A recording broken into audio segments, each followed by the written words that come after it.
Welcome back to the Deep Dive.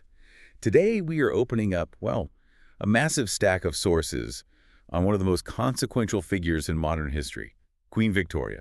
Absolutely. We're talking about the woman who was, born into relative obscurity, politically speaking, and somehow ended up defining an entire century. It's quite a story. It really is. 63 years on the throne and 216 days, to be precise. Longer than any British monarch before her at that time. It's staggering. And when we talk about the Victorian era, we're talking about just immense change. Right. Industrial revolution roaring ahead. Yeah. Huge political reforms, scientific breakthroughs popping up constantly. And the British Empire expanding to cover, well, a massive part of the globe. It was reaching its absolute peak during her reign. So our mission today for this deep dive is to try and distill that enormous life story from, as you said, that quite sheltered, even miserable childhood, all the way through to her becoming this sort of symbolic matriarch of Europe and the empire. We want to give you, the listener, the essential insights, the context you really need to grasp this pivotal figure. Maybe some surprising details along the way, too. Exactly. And I think we need to keep one central tension in mind throughout this. Which is? Well, she was a constitutional monarch, right? Her direct political power on paper was definitely waning over those 63 years. That's the textbook definition, yes. The power shifted more towards parliament. So the sources just consistently show this intensely opinionated woman, someone who, privately and often quite successfully tried to influence government policy. Yeah, absolutely. Foreign affairs, who got ministerial jobs. She had strong views and wasn't afraid to push them behind the scenes. So that tension, the symbol versus the quiet political operator, that's where the really fascinating story is. Agreed. Let's dive in. And maybe we should start right at the beginning because becoming queen was far from a certainty for her. Okay, so Victoria was born Princess Alexandrina Victoria of Kent, May 24th, 1819. But yeah, to really get why she was even born, you have to rewind 2 years. 1817. The death of Princess Charlotte. The succession crisis. That's the key. Yeah. Charlotte was George III's only legitimate grandchild, wasn't she? Yes, the only one in that direct line. And her death in childbirth, it wasn't just a personal tragedy, it was a national catastrophe. It threw the whole line of succession into complete chaos. Right, because George III had all these sons, Victoria's uncles, but none of them had legitimate heirs who had survived. Exactly. They were mostly middle-aged, living, shall we say, rather scandalous lives, many estranged from the court. Suddenly, there's immense pressure. Marry, produce an heir, secure the Hanoverian line. It became this desperate scramble. A royal baby race, essentially. Pretty much. And Victoria's father, Edward, the Duke of Kent, he was the fourth son. So when Victoria was born, she was actually fifth in line. Fifth, so not exactly knocking on the door of the throne. Not at all. But the line was, well, brittle. And the key figures died off quite quickly. Her own father, the Duke of Kent, died in January 1820. And then her grandfather, King George III, just a week later. Wow. So suddenly she jumps up the ladder. She's now the heir presumptive behind her uncles, King William IV and his brother Frederick, the Duke of York. Neither of whom had legitimate children who survived past infancy, right? Correct. So when Frederick, the Duke of York, died in 1827, bam! Suddenly this young girl, Victoria, is next in line to the throne of the most powerful empire on earth. It's amazing how quickly that happened. And her name's Alexandrina Victoria. There's a story there too, isn't there? There is. Alexandrina was after her godfather, Tsar Alexander I of Russia, a powerful ally. Victoria was after her mother, the Duchess. But her parents had other ideas first. Georgina, Charlotte, Augusta. They did, but the Prince Regent, who became George IV, he was quite forceful. He apparently vetoed those names and insisted only Alexandrina and Victoria be used. Interesting. And later on, she chose to drop Alexandrina herself. She did. She preferred just Victoria. It's maybe an early sign of her asserting her own identity, wanting to shape her own image, even against what the previous king had sort of dictated. Which is ironic, given her childhood was seemingly designed to prevent her from having any identity at all. She called it rather melancholy. That's putting it mildly. We need to talk about the Kensington System. It sounds formal, but it was, well, psychological warfare almost. Devised by her mother, the German Duchess of Kent, and this other figure, Sir John Conroy. Yes, her mother's controller. Fiercely ambitious, very controlling.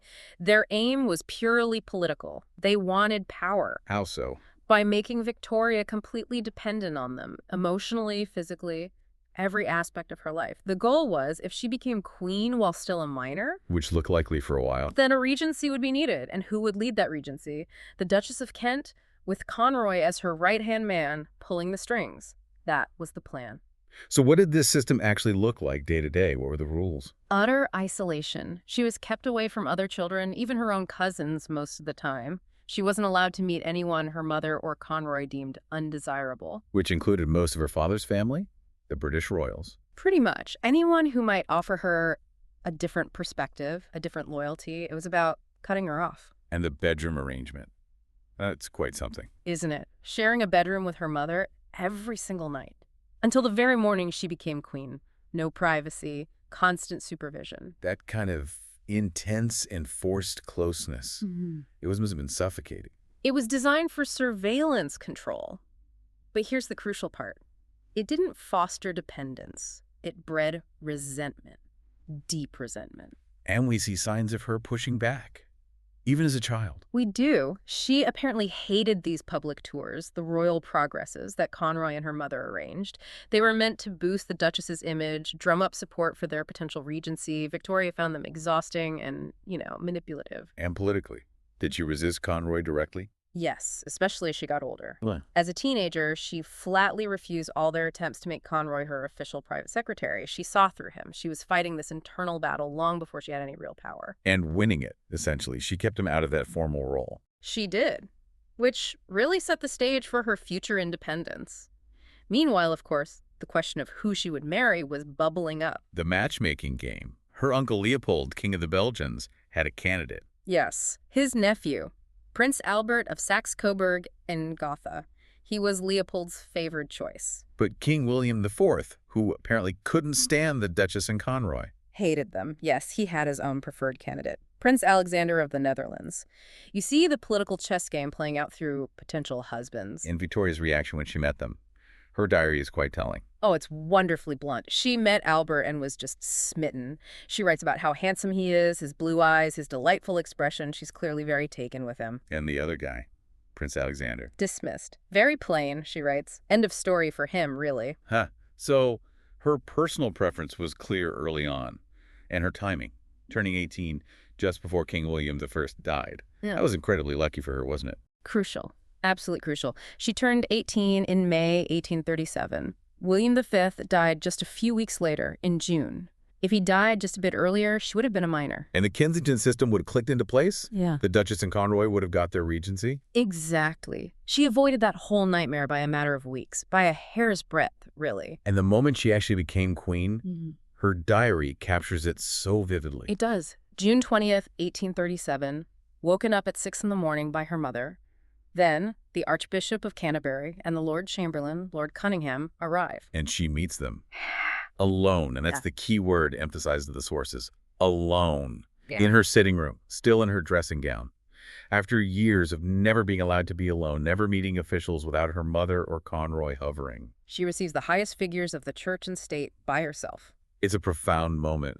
Lord Cunningham tells her the king is dead and then delivers the line. Consequently, that I am queen. You can almost feel the shift in power in those words. And her very first act as queen. Decisive. She ordered Sir John Conroy banned from her presence, completely. He could remain in her mother's household, but he was never allowed near the queen again. A total rejection of her past. Wow. And there's one other significant shift that happens right at that moment, constitutionally speaking. Yes. Hanover. The end of the personal union between Britain and the Kingdom of Hanover. Because Hanover followed Silic law. Correct. Silic law prevented a woman from inheriting the throne. So while Victoria got the British crown, the crown of Hanover went to her uncle, Ernest Augustus. A rather unpopular figure, actually. So it was a quiet separation, but significant. Britain and Hanover went their separate ways after over a century together. So she's queen, but she's only 18, and politically, well, she's pretty inexperienced. Right. All those years of isolation under the Kensington System didn't exactly prepare her for governing. Not at all. So initially, she leans very, very heavily on her first prime minister, Lord Melbourne, the Whig leader. And the sources suggest this relationship was more than just political mentorship. Oh, much more. She saw him as a father figure. He was charming, experienced, and filled that void left by her own father's early death. A contemporary observer, Charles Greville, wrote Melbourne was passionately fond of her as he might be of his daughter. That sounds potentially problematic, politically. It was. While Victoria saw a kind guide, The opposition Tories saw a young, naive queen being completely manipulated by the Whig leader. It fueled partisan tensions. But she did assert her independence in other ways, like moving into Buckingham Palace. Yes, that was a statement. She was the first sovereign to actually make it her main residence. And another thing, quite practical, she was financially prudent. She used her income to pay off the massive debts her father, the Duke of Kent, had left behind. So a reasonably good start. But then things took a turn. Her early popularity really took a hit with a court scandal. Ah, yes. The Lady Flora Hastings affair.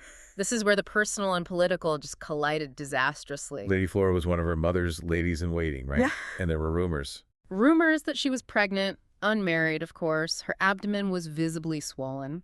And because she was close to the Duchess of Kent and, crucially, Sir John Conroy. Victoria's nemesis. Exactly. The court rumor mill immediately decided she must be pregnant by Conroy and Victoria. Well, she hated Conroy. She resented anyone connected to that old Kensington regime. She called Lady Flora that odious Lady Flora. And she believed the rumor. She did. And her belief gave the rumor royal weight, which made it so much worse. What was the truth? Tragically, Lady Flora wasn't pregnant. When she finally agreed to a medical exam, she was found to be a virgin. The swelling was a massive cancerous tumor on her liver. She died soon after. Oh, that's awful. And the public reaction. Brutal, absolutely brutal against the Queen. The Tories, the Hastings family, they launched this huge press campaign. They painted Victoria as cruel, naive, easily led, and directly responsible for spreading the slander that hastened Lady Flora's death. So her image suffered badly. Terribly. When she went out in public, people hissed at her. They shouted, "Mrs. Melbourne," linking her directly to the Whig PM and suggesting she was just his puppet. It was a huge public relations disaster, deeply humiliating for her personally. And this directly led into a constitutional crisis. The bedchamber crisis. Yes, in 1839, it followed directly. Melbourne's government was weak, and he resigned. Sir Robert Peel, the Tory leader, was asked to form a government. Okay, standard procedure. Standard procedure, yes. And standard practice was for the incoming prime minister to request that the monarch replace the ladies of the bedchamber, her closest female companions, with women whose families were aligned with the new governing party. Why was that done? To ensure the monarch wasn't seen to be receiving political advice or gossip from ladies loyal to the opposition. It was about appearances and preventing undue influence. But Victoria refused. Flatly refused. She argued they were her personal friends, not political appointees. She wouldn't dismiss them. Of course, she was still smarting from the Lady Flora affair, where the Tories had attacked her so fiercely, and she was likely still being advised by Melbourne behind the scenes. So Peel couldn't form a government. He said he couldn't govern effectively under those conditions, with the Queen's household staffed by wives and sisters of his political opponents, so he resigned the commission. And Melbourne came back. Melbourne reluctantly returned for a short while. But the whole episode, what does it show? Was she just naive about constitutional rules? Or was she deliberately testing how far her personal power could go against convention? I think it's the latter. She put her personal feelings, her loyalty to her Whig ladies, and her dislike of the Tories ahead of established constitutional practice. It was a very early, very clear sign of her strong will and her willingness to dig her heels in when she felt personally involved. Things shifted dramatically, though, when Prince Albert came back onto the scene. Yes, he returned in late 1839, and this time it was serious, since the monarch had to be the one to propose. She proposed to him. She did, October 15th, 1839, and they married the following February, 1840. Her diary entry from her wedding night is, well, quite something. It's incredibly intense, isn't it? I never spent such an evening. My dearest, dearest, dear Albert. His excessive love and affection gave me feelings of heavenly love and happiness I never could have hoped to have felt before. Oh, this was the happiest day of my life. You feel the sheer emotion there. And this marriage, this happiness, it had huge political implications, didn't it? Massive. Albert very quickly replaced Melbourne as the dominant influence in her life. He became her closest advisor, her private secretary in all but name. He brought structure, seriousness, and a strong work ethic to the court. He wasn't just a consort, he was a partner in power. Absolutely. And crucially, he also managed something quite remarkable. He helped reconcile Victoria with her mother, the Duchess of Kent. Really? After all that bitterness from the Kensington System? Yes. Albert acted as a mediator. Through his efforts, the relationship thawed, and eventually, the Duchess moved out of Buckingham Palace. It was like the final dismantling of that oppressive childhood system. Albert really solidified Victoria's emotional and political independence. Now, despite the clear marital happiness, Victoria's feelings about having children were complex. Very complex. 9 children over 17 years. That's a lot. But she famously disliked being pregnant. She found breastfeeding disgusting. And she often wrote in her journal that newborns were, well, ugly. It's such a contrast, isn't it? The woman who became the ultimate symbol of Victorian family values actually found the biological processes quite distasteful. It's one of those fascinating contradictions, but her experience with childbirth led to a really significant moment in medical history. You mean the chloroform story? Exactly. This is a huge aha moment. For the birth of her 8th child, Prince Leopold, in 1853, and then again for Beatrice in 1857, she used chloroform as an anesthetic. Which was brand new technology then, and controversial. Highly controversial. There was strong opposition on religious grounds. Critics argued it went against the Bible, the curse on Eve, "In sorrow thou shalt bring forth children." They thought interfering with that pain was defying God's will. And medical objections, too. Yes, some doctors were very wary. They thought it was dangerous, the long-term effects weren't known. It was a powerful, potentially risky drug. But Victoria, suffering in labor, she went for it anyway. She did. She famously called it that blessed chloroform and praised its effects. And because the Queen herself had used it and endorsed it. It gave it immense legitimacy, royal approval. Precisely. The religious and social objections just sort of melted away almost overnight. It became acceptable, even fashionable, for women to use anesthesia in childbirth. Her personal decision had a massive positive impact on public health, making childbirth safer and less traumatic for millions. It's amazing how her personal choice had such wide-ranging consequences. Speaking of personal risk, though, her life was actually in danger quite often during this period. Assassination attempts. Yes, a surprising number of them. Between 1840 and 1850, there were at least 5 serious attempts on her life. What does that tell us about the time? Well, it reflects the political instability, the social unrest of the Hungry 40s. But it also highlights Victoria's own character, her courage. Tell us about one of them, Edward Oxford in 1840. Oxford fired 2 pistols at her carriage. He was tried for high treason but found not guilty by reason of insanity. But then 2 years later, 1842, John Francis fired a pistol at her. And her reaction this time was incredible, wasn't it? Quite extraordinary. After Francis's first attempt failed and he escaped, Victoria deliberately drove the exact same route the very next day. Why on earth would she do that? To bait him. She figured he'd try again in the same spot. She drove faster this time with a larger escort, essentially setting a trap. And it worked. Francis took the bait, fired again, and was immediately captured by police who were waiting. That's not just bravery. That's proactive, almost calculated courage, using herself as bait. It really is. And the attacks continued. John William Bean in 1842 tried with a pistol loaded only with paper and tobacco. William Hamilton in 1849, again with a powder-filled pistol. And then Robert Pate in 1850 actually managed to strike her. He hit her. Yes, hit her on the head with a cane as her carriage passed. It bruised her forehead quite badly. It just shows the constant level of threat she faced, particularly during the turbulent 1840s. Shifting focus a bit internationally, she made some interesting moves too, like with France. Yes, she actively worked to improve relations with France, which hadn't always been warm, to say the least. She visited the French king, Louis-Philippe I, in 1843 and again in 1845. And this was historically significant. Hugely significant. It was the first time a reigning British or English monarch had visited a French monarch since Henry VIII met Francis I at the Field of the Cloth of Gold. Wow, back in 1520, that's over 300 years. A 323-year gap, yeah.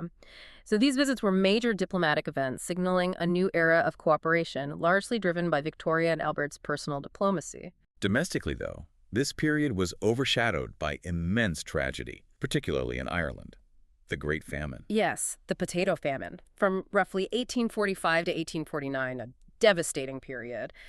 And Victoria did receive criticism, being labeled by some as the famine queen, implying indifference. But is that fair? What do the sources actually say about her response? Well, the label seems quite unfair when you look closer. She personally donated £2,000 to the British Relief Association. How much was £2,000 back then? A very significant sum, equivalent to hundreds of thousands, maybe even millions in today's money. It was reportedly more than any other single individual donation. Okay, so not indifferent financially. Not at all. And politically, she also supported the Maynooth Grant, which was government funding for a Catholic seminary in Ireland. This was deeply unpopular with many Protestants in Britain, but she backed it. So the famine queen narrative maybe doesn't hold up to scrutiny. It seems largely based on nationalist rhetoric later on.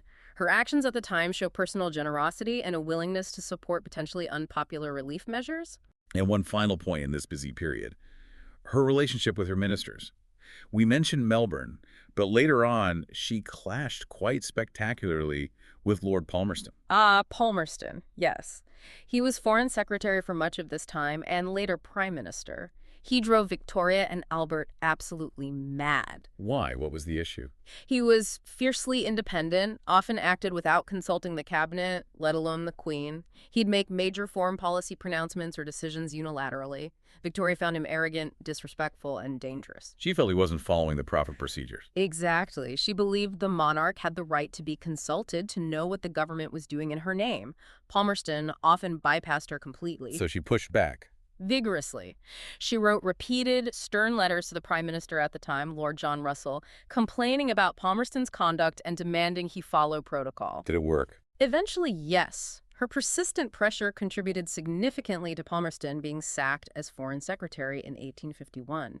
He overstepped by publicly approving Louis-Napoleon Bonaparte's coup d'etat in France without any authorization. So even though her direct power to, say, make policy was limited, she could still exert considerable influence by insisting on procedure and holding ministers accountable. Absolutely. It shows her using that right to be consulted and the right to warn very effectively against a very powerful and popular minister.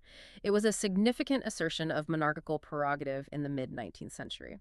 Okay, let's move into the next major phase of her life, which is defined by one overwhelming event, the death of Prince Albert in 1861. Yes, 1861 was a devastating year for her personally. First, her mother, the Duchess of Kent, died in March, and while their relationship had been difficult, Victoria was deeply affected.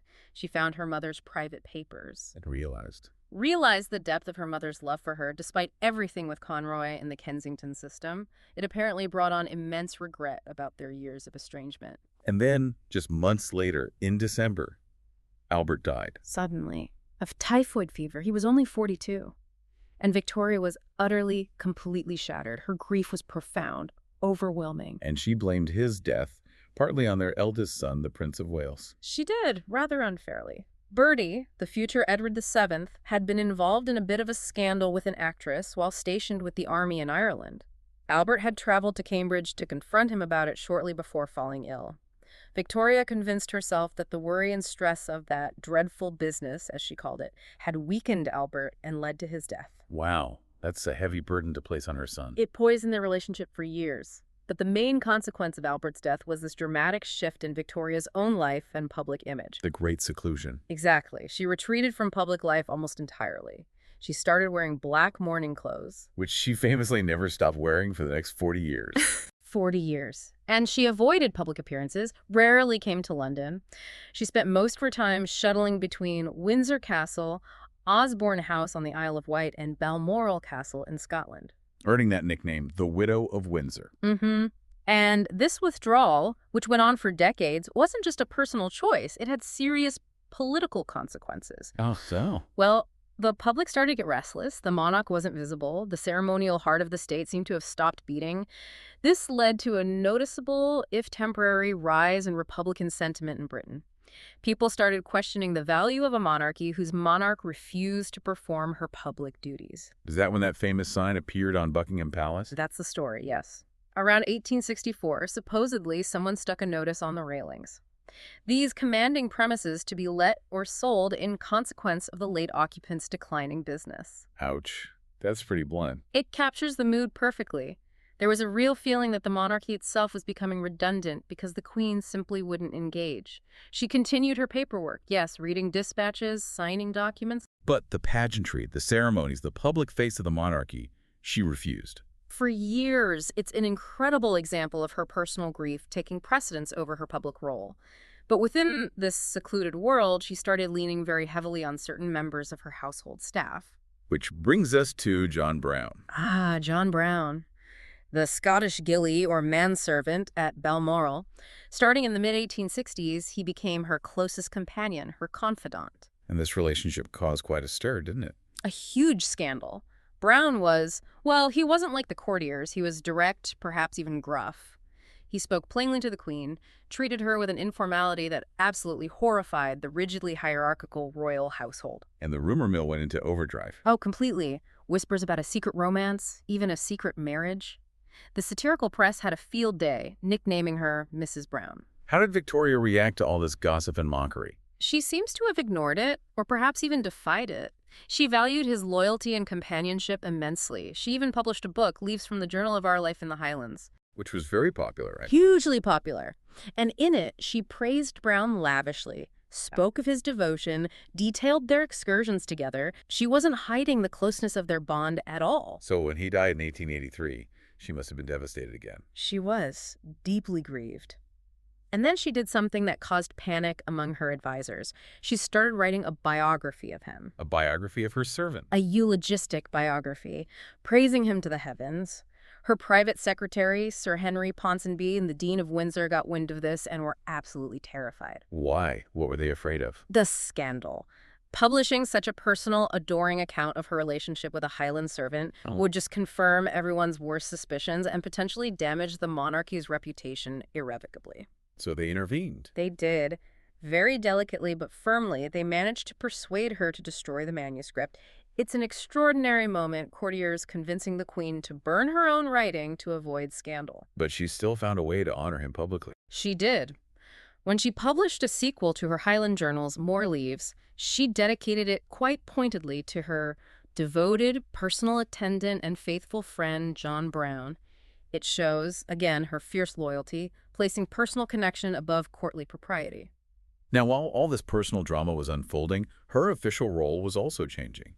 The empire was becoming more central to her identity. Yes, particularly after the Indian Rebellion of 1857, or the Sepoy Mutiny, as it was often called in Britain. After that, the British government took direct control of India from the East India Company. And this led to a new title for Victoria. It did. The conservative Prime Minister Benjamin Disraeli, who knew how to flatter the Queen, pushed through the Royal Titles Act in 1876. Making her Empress of India, proclaimed on May 1st, 1876. Kaisar Hind. And this wasn't just symbolic for her, was it? She got involved in the details. She did, specifically in the wording of the official proclamation announcing the transfer of power in India back in 1858 after the rebellion. What did she insist on? She insisted personally intervene to ensure the proclamation explicitly guaranteed religious freedom and tolerance for Indians. The text had to breathe feelings of generosity, benevolence, and religious toleration. So she was using her constitutional position to shape imperial policy based on her own moral convictions, even though she was head of the Church of England. Precisely. She overruled officials who wanted to take a harder line, possibly threatening native religions. She believed in fairness, possibly influenced by her own affinity for the Presbyterian Church of Scotland, which wasn't the established church. It was a significant assertion of her influence on a matter of huge imperial importance. Her relationships with her prime ministers during this era were famously varied. Disraeli, you mentioned, knew how to handle her. Oh, he was a master. He charmed her completely. His advice to others was apparently, lay it on with a trowel when talking to the queen. Lots of flattery. And he connected with her personally. Yes, he famously referred to her published journals, saying things like, "We authors, ma'am."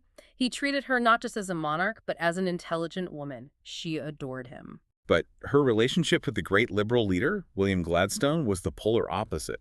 Utterly different. She couldn't stand Gladstone. She famously complained that he addressed her as if she were a public meeting rather than a woman. Too formal, too preachy. Yes, she found his intense moral earnestness grating. She disliked his politics, his reforms, particularly his moves towards Irish Home Rule.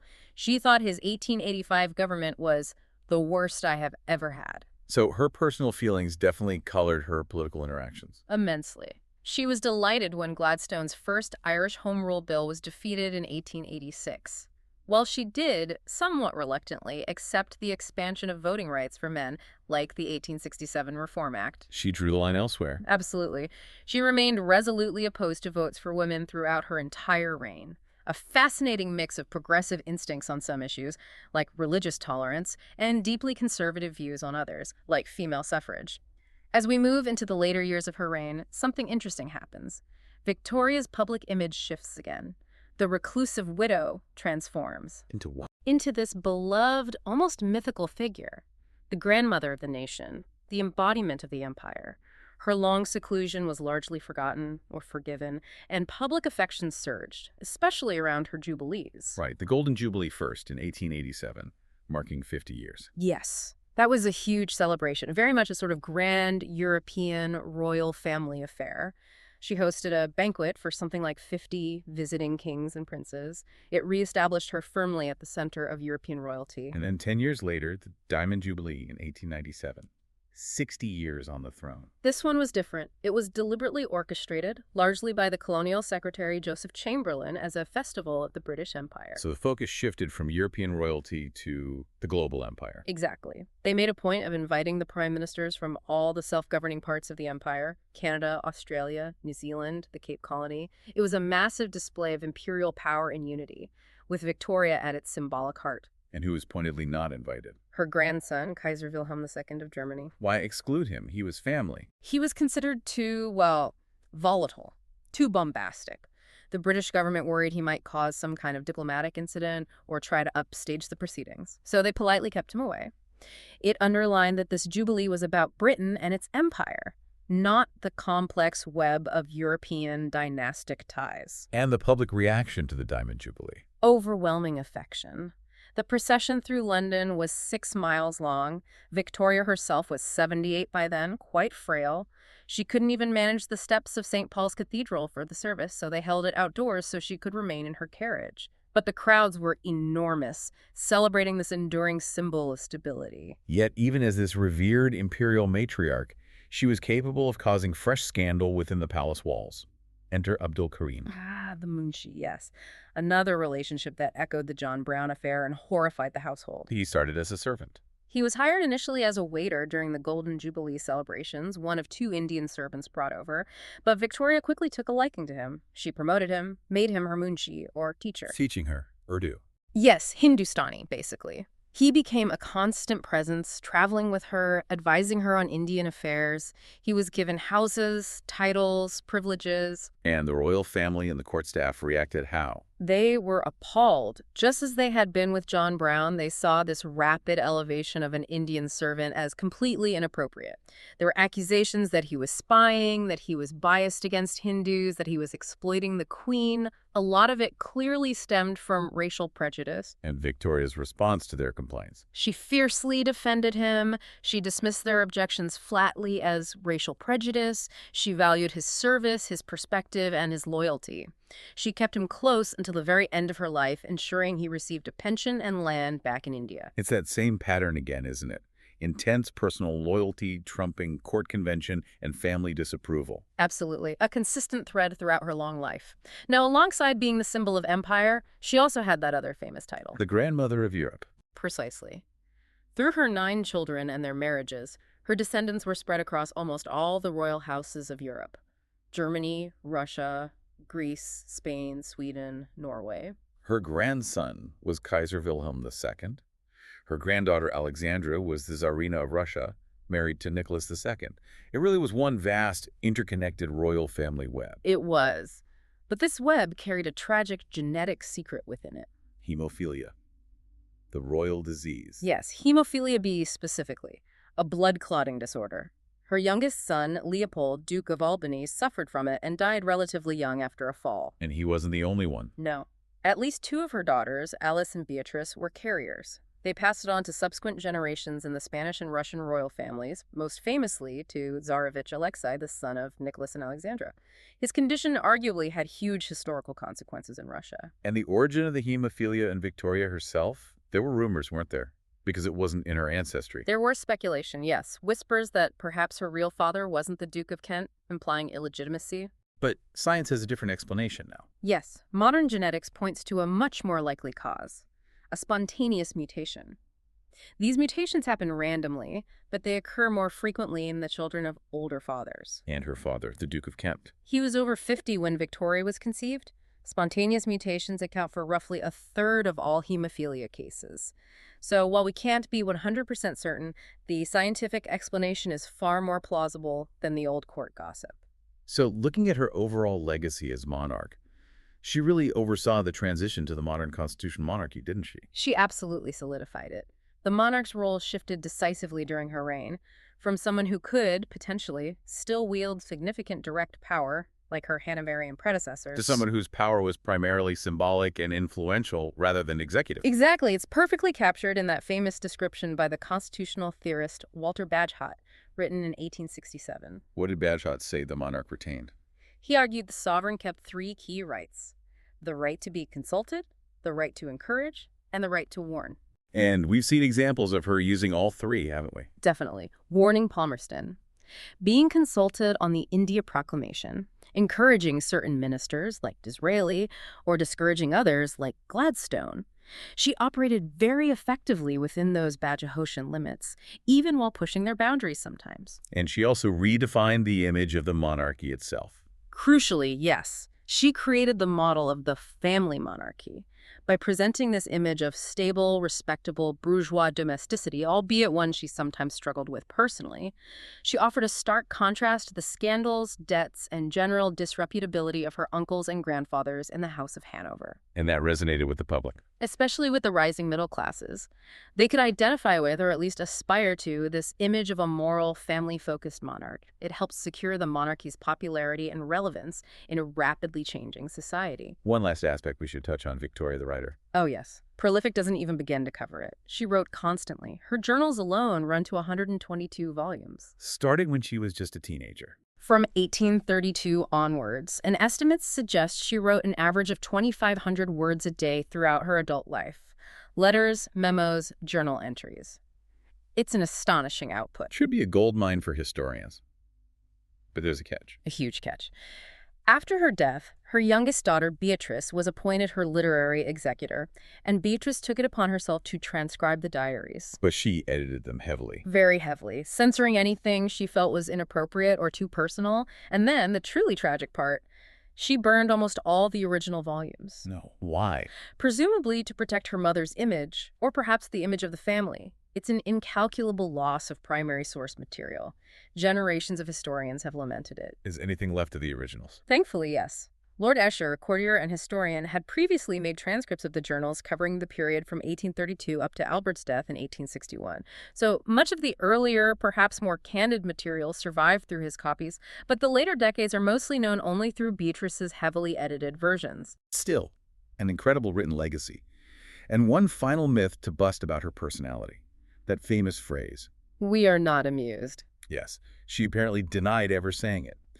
And people who knew her well, her household staff, confirmed that while she could be stern, she also had a hearty laugh and a good sense of humor. Apparently, she often roared with laughter. So the image of the perpetually stern, unsmiling queen in those later photographs, it's not the whole picture. Not by a long shot. It was partly the convention of photography at the time requiring long exposures, and partly the image of solemn duty she projected after Albert's death.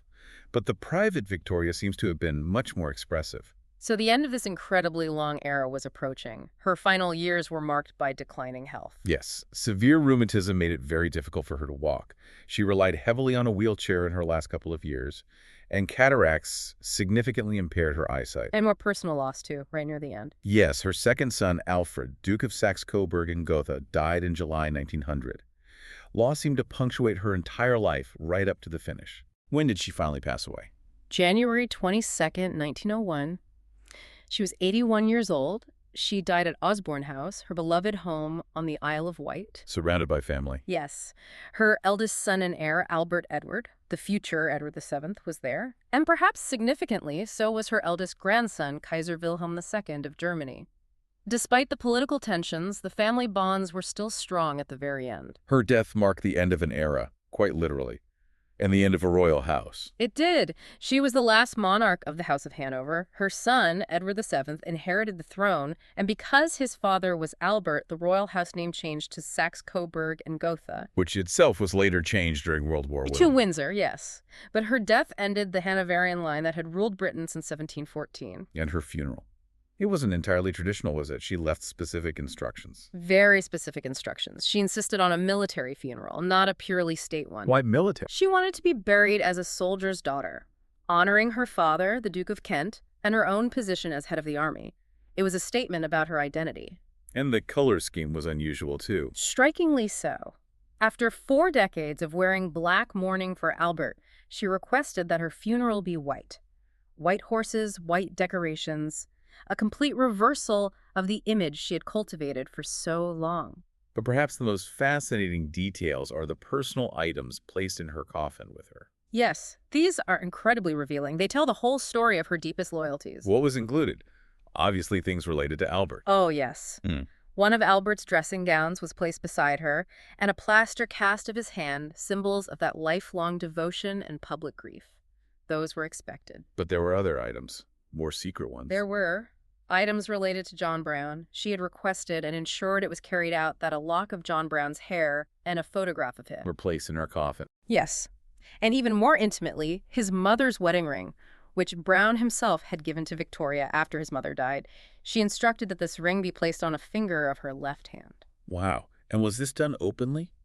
No. Apparently, these items relating to Brown were placed in her hand after her family had paid their last respects, and they were concealed from view by a carefully positioned bunch of flowers before the coffin was sealed. A final, private act of devotion, ensuring both her great loves, Albert and Brown, went with her.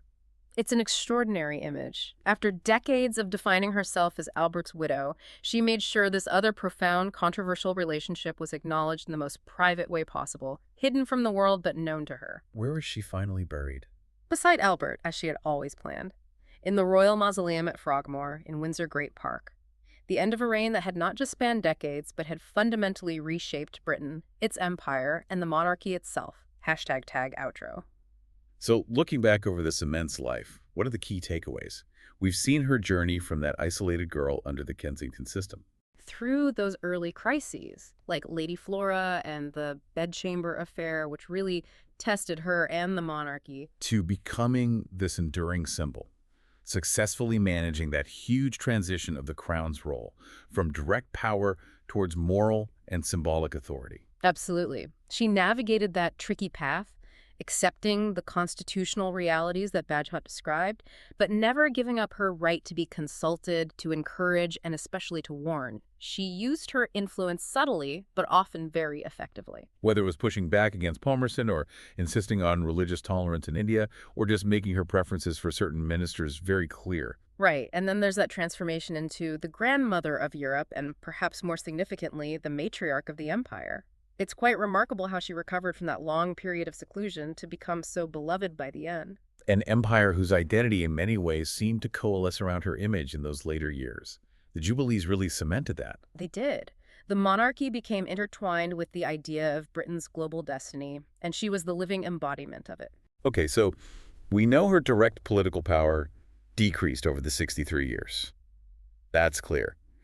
But thinking about her personal impact, it was immense, wasn't it? Undeniably, her personality, her opinions, her stubbornness, her loyalties, they constantly shaped events, relationships, even policy behind the scenes. So that leads us to the final provocative thought for you, the listener, to mull over. We call it the Victorian era, but was that era just coincidentally named after the monarch who happened to be on the throne for so long? Or did the actual character of that age, its moral tone, its sense of duty, its imperial self-confidence, even its particular kind of domesticity, was that shaped in some significant way by the powerful, uncompromising, intensely personal character of the woman at its very center? Was the era Victorian because of Victoria herself?